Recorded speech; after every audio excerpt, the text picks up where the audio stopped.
হুঁশিয়ারি, আর তার জেরেই কি আক্রান্ত পুলিশ?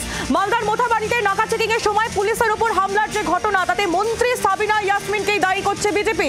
অভিযোগ উড়িয়ে পাল্টা বিজেপি শাসিত রাজ্যগুলির আইন শৃঙ্খলা নিয়ে প্রশ্ন তুলেছে তৃণমূল কংগ্রেস। দেখুন,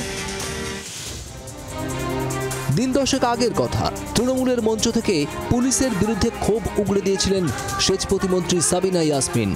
হুঁশিয়ারি দিয়েছিলেন থানা ঘেরাওয়েরও। বহু জায়গায় আমাদের কমপ্লেন আসছে, পুলিশ প্রশাসনের ভূমিকা নিয়ে কমপ্লেন আসছে। কোথায় যদি কোনো ঘটনা ঘটে, যদি অত্যাচার চালিত হয় পাবলিক, সেখানে কোর্ট কমিটি গিয়ে থানায় জানাবে। আমি বলছি জবাব পেয়ে যাবে। নিজের রাস্তা, নিজের জায়গা আমাদেরকে ঠিক করতে হবে, কেউ ঠিক করে দেবে না। বহু জায়গায় বলছি। এর কয়েকদিন পরেই খোদ মন্ত্রীর বিধানসভা এলাকায় আক্রান্ত পুলিশ।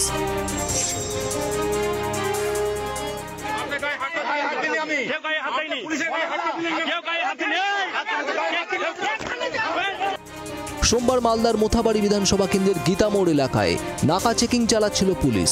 সেই সময় স্থানীয় এক ব্যক্তি হঠাৎ করেই সোশ্যাল মিডিয়ায় লাইভ ভিডিও করতে শুরু করে দেন। প্রচুর লোকাল ছেলেকে হয়রানি করছে এরা।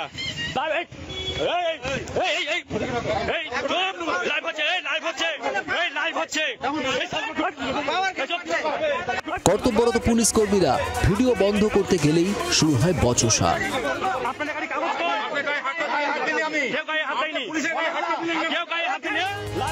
জনতা পুলিশ বচসার এই ভিডিও প্রকাশ্যে আসতেই আসরে নেমে পড়েন বিরোধীরা। তাদের নিশানায় স্থানীয় বিধায়ক ও মন্ত্রী সাবিনা। কালকে যেটা মোথাবাড়ি বিধানসভায় ঘটেছে, সেইটা ঘটনা ঘটবে এটা আমরা ভেবেছিলাম।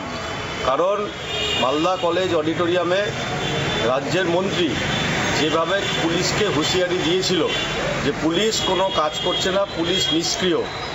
একটা কথা মাথায় রাখতে হবে, মালদা জেলার পুলিশ যদি সক্রিয় হয় তাহলে তৃণমূলের কোনো নেতৃত্বই আর বাড়িতে থাকবে না, সবাই জেলে কিংবা থানায় থাকবে। যদি অভিযোগ উড়িয়ে দিয়েছে জোড়া ফুল শিবির। বিজেপি শাসিত যে রাজ্যগুলো আছে সেখানে অপরাধ সংগঠিত হলে যারা অপরাধী তাদেরকে ফুলের মালা দিয়ে বরণ করা হয়। কাজে বিজেপির মুখে বড় বড় কথা মানায় না। আপনারা বাংলার মানুষ রায় দিয়েছে মমতা বন্দ্যোপাধ্যায়ের পক্ষে, আর বাংলার মানুষ বারবার করে প্রমাণ করেছে এই বাংলা বিরোধী যে বিজেপি তাদের সাথে বাংলার মানুষ নেই। বাংলার মানুষ মমতা বন্দ্যোপাধ্যায়ের সাথে আছে, আমাদের মামাটি মানুষের সরকার তৃণমূল কংগ্রেসের সাথে আছে। মোথাবাড়িতে দুপক্ষের হাতাহাতিতে রেজাউল করিম নামে এক পুলিশ কর্মী আহত হন। ঘটনায় ৩ জনকে গ্রেপ্তার করেছে পুলিশ। তাতে অবশ্য থেমে নেই তরজা। মালদা থেকে রণজয় সিংহের রিপোর্ট, জি24 ঘন্টা। বাংলার আওয়াজ, বাঙালির আবেগ, জি24 ঘন্টা।